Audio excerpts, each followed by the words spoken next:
राधे राधे आप सभी को। आज मैं आपको नारियल की कहानी सुनाने जा रही हूँ कि आखिर कैसे हुआ था नारियल का जन्म।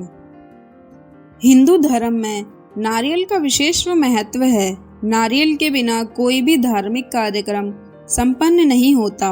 नारियल से जुड़ी एक पौराणिक कथा भी प्रचलित है, जिसके अनुसार नारियल का इस धरती पर अवतरण ऋषि विश्वामित्र द्वारा किया गया था। आज हम आपको नारियल के जन्म से जुड़ी यही कहानी बता रहे हैं। यह कहानी प्राचीन काल के एक राजा सत्यव्रत से जुड़ी है। सत्यव्रत एक प्रतापी राजा थे, जिनका ईश्वर में संपूर्ण विश्वास था। उनके पास सब कुछ था, लेकिन उनके मन की एक इच्छा थी जिसे वे किसी भी रूप में पूरा करना चाहते थे।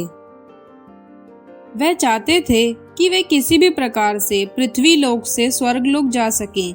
स्वर्गलोक की सुंदरता उन्हें अपनी ओर आकर्षित करती थी, किंतु वहां कैसे जाना है यह सत्यव्रत नहीं जानते थे। जब एक बार ऋषि विश्वामित्र तपस्या करने के लिए अपने घर से काफी दूर निकल गए थे और लंबे समय से वापस नहीं आए थे, उनकी अनुपस्थिति में क्षेत्र में सूखा पड़ गया और उनका परिवार भूखा प्यासा भटक रहा था। तब राजा सत्यव्रत ने उनके परिवार की सहायता की और उसकी देखरेख की जिम्मेदारी ली। जब ऋषि विश्वामित्र वापस लौटे तो उन्हें परिवार वालों ने राजा की अच्छाई बताई। वह राजा से मिलने उनके दरबार पहुंचे और उनका धन्यवाद किया। शुक्रिया के रूप में राजा ने ऋषि विश्वामित्र द्वारा उन्हें एक वरदान देने के लिए निवेदन किया।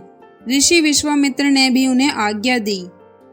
तब राजा बोले कि वो स्वर्गलोक जाना चाहते हैं, तो क्या ऋषि विश्वामित्र अपनी शक्तियों का सहारा लेकर उनके लिए स्वर्ग जाने का मार्ग बना सकते हैं?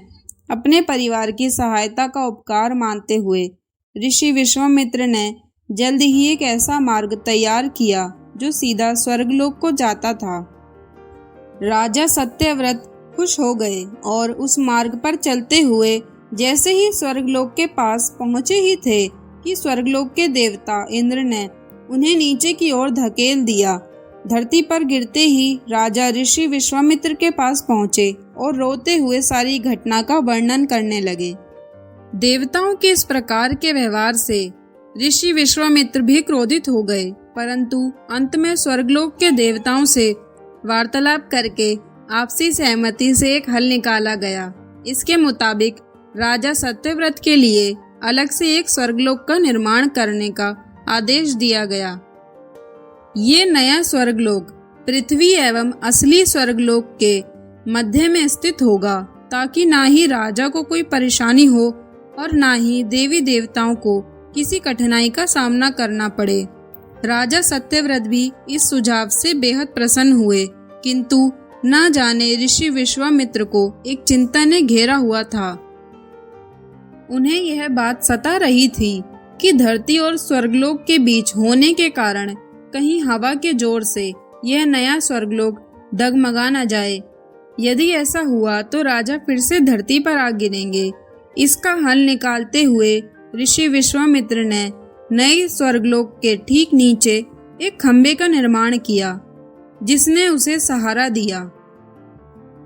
माना जाता है कि यही खंबा समय आने पर एक पेड़ के मोटे तने के रूप में बदल गया और राजा सत्यव्रत का सिर एक फल बन गया।